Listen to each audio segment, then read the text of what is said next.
विश्व आदिवासी दिवस के उपलक्ष्य पर इंदौर में जुटे 2 लाख से अधिक आदिवासी बंधु। बैकलॉग पद भरने की मांग। मणिपुर हिंसा पर जताया आक्रोश। 9 बजे सुबह लालबाग से रैली शुरू हुई। 10 किलोमीटर से लंबा कारवां 2:30 बजे सभा स्थल राजीव गांधी चौराहे पर पहुंची। 6.5 घंटे चली रैली। इंदौर विश्व आदिवासी दिवस पर शहर में आदिवासी बंधुओं ने बड़ी रैली निकाली। लालबाग से शुरू हुई रैली राजीव गांधी चौराहे पर खत्म हुई। इसका एक सिरा जूनी इंदौर ब्रिज तो दूसरा भवर कुआं चौराहे पर था।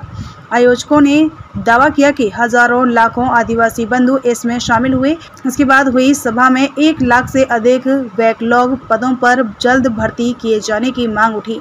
मणिपुर हिंसा पर भी समाज ने आक्रोश जताया। इंदौर से रामकृष्ण सेलिया की रिपोर्ट। देखिए, संयुक्त राष्ट्र संघ उन्होंने यह जो दिन है दुनिया भर में 192 देशों में मनाया जाता है। इसी के उपलक्ष्य में भारत देश में भी मनाया जा रहा है।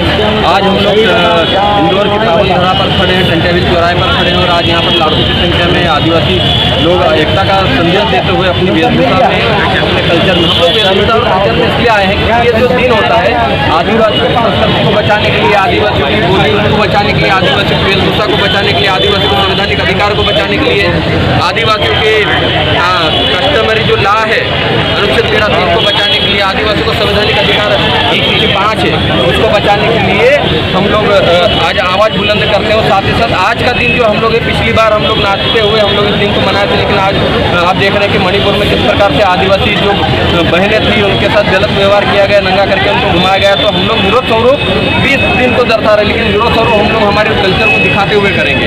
ये हम लोगों ने प्रण लिया था कि हम लोग इस बार इसका भी विरोध करेंगे। साथ ही साथ मध्य प्रदेश के सीधी में पेशाब कांड हुआ जिसमें आदिवासी युवक पर पेशाब की गई, तो हम लोग उसकी संवेदना भी जताना चाहते हैं। तो आज इंदौर में लालबाग से लेकर राजीव गांधी चौराहे तक रैली के रूप में हम लोग जाएंगे और जहाँ पर मंच होगा वहाँ पर हम लोग जो मणिपुर की घटना हुई, जो संवैधानिक अधिकारों का हनन किया जा रहा है, उसका जिक्र करेंगे। आप देख रहे हैं कि यूनिफॉर्म सिविल कोड यानी कि यूसीसी लाया जा रहा है भारत देश में, जिसमें यह कहा जा रहा है कि इस देश में रहने वाले तमाम लोग जो एक जैसे हो जाएंगे, एक समान हो जाएंगे, एक समान नागरिकता जिसको कहते हैं। तो जो जब भारत देश का असली मूल मालिक आदिवासी है ना, और इस माननीय सर्वोच्च न्यायालय भारत का कहता है कि इस देश में रहने वाला 8% आदिवासी इस देश का मूल मालिक ही है। उनके 5 जनवरी 2011 कैलाश वर्सेस अन्य बनाम महाराष्ट्र सरकार के जजमेंट में कहा गया है, यानी कि ये डॉक्यूमेंट के रूप में प्रूफ हो चुका है। और हम लोग कहते हैं आदि अनादिकाल से रहने वाले देश के और धरती के बासिंदे हैं। तो ये देश हिंदू राष्ट्र बनाने की बात की जा रही है। हिंदू राष्ट्र नहीं बन सकता क्योंकि यह हिंदू राष्ट्र नहीं, ये सिंधु सभ्यता के लोगों का देश है, ये हिंदू संस्कृति के लोगों का देश है, ये आदिवासियों का देश है। आज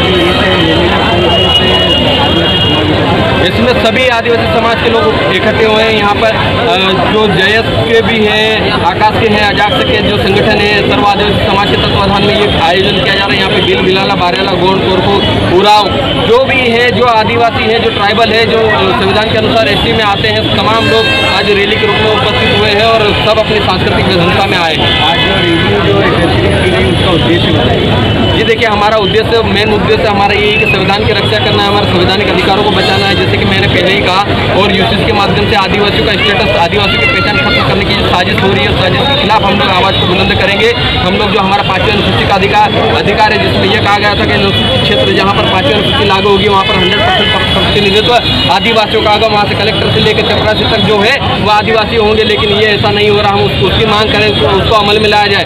जब संविधान में मौजूद धारा 302 जब हत्या करने की धारा लागू तत्काल हो जाती है संविधान लागू करने के साथ, तो संविधान में यह भी लिखा हुआ कि अनुसूचित क्षेत्र में रहने वाले लोगों का पूरा प्रतिनिधित्व होगा। तो उसको यहाँ की केंद्र सरकार और यहाँ की राज्य सरकार लागू क्यों नहीं करी, हम उसकी मांग कर रहे हैं। साथ ही साथ जो आदिवासी है, आदिवासी की जब जनगणना होती थी 1871 से लेकर 1941 तक, उसमें एबोरिजिन्स, एनिमिस्ट और ट्राइबल के नाम पे जनगणना होती थी। लेकिन जैसे देश आज़ाद हुआ, जिसको तथाकथित आज़ादी हम लोग कहते हैं 1947 में, तब हमारा जजमेंट का जो कॉलम था वो अलग सेपरेट कॉलम हुआ करता था। उस कॉलम को हटाकर हमको हिंदू रीजन में गिना जाने लगा, जिसका हम लोग विरोध करें। हम लोग कहते हैं 1871 से लेकर 1941 तक जिस जनगणना कॉलम में, जिस सेपरेट कॉलम में हमारी जनगणना हो रही थी, वो जनगणना कॉलम हमको वापस मिलना चाहिए और उसी जनगणना कॉलम में हमारी गिनती होना चाहिए, ताकि पता चले कि भारत में आदिवासी लोग कितने रहते हैं। आज भारत में आज 2011 की जनगणना आप देख लीजिए, उसमें 10 करोड़ आदिवासी कहा गया है, 8% आदिवासी। लेकिन मैं वर्तमान में कहता हूँ यहाँ पर 20 से 21 करोड़ के आसपास आदिवासी भारत देश में निवास करते हैं, जिनको और दूसरे जो गैर आदिवासी, जिनका आदिवासी कल्चर से कोई लेना देना नहीं है, जिनको आदिवासी से कोई मतलब नहीं है, आदिवासी वेशभूषा सिर्फ उनको आदिवासी की जमीन चाहिए,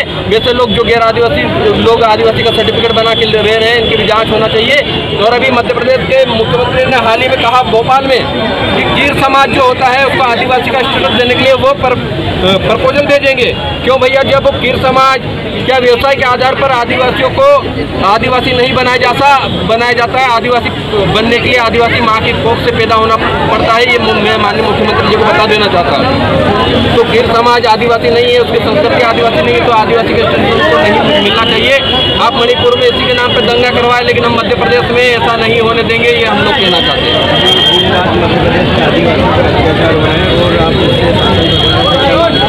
देखिए, जिस प्रकार के मध्य प्रदेश के हालात हो चुके हैं, लॉ एंड ऑर्डर खत्म हो चुका है, माननीय अपने मुख्यमंत्री जी इस प्रदेश को नहीं संभाल पा रहे, माननीय गृह मंत्री जी इस प्रदेश को नहीं संभाल पा रहे, तो उनको इस्तीफा दे देना चाहिए। क्योंकि जिस प्रकार से आदिवासी युवकों पर पेशाब किया जा रहा है, और एक प्रदीप शुक्ला नाम का जो परवेश शुक्ला नाम का जो व्यक्ति था, उसने पेशाब किया और उसको ऐसे ही छोड़ दिया। भाई, पेशाब करना एक मानवता को सर्वसार करने वाली घटना है, उससे पूरा भारत देश, पूरी दुनिया में एक गलत मैसेज गया, गलत संदेश गया, मध्य प्रदेश का नाम खराब हुआ है। तो ऐसी स्थिति में माननीय मुख्यमंत्री जी को उस पद पर रहने का हक नहीं है, उनको इस्तीफा दे देना चाहिए। यहाँ के गृह मंत्री को भी इस्तीफा दे देना चाहिए।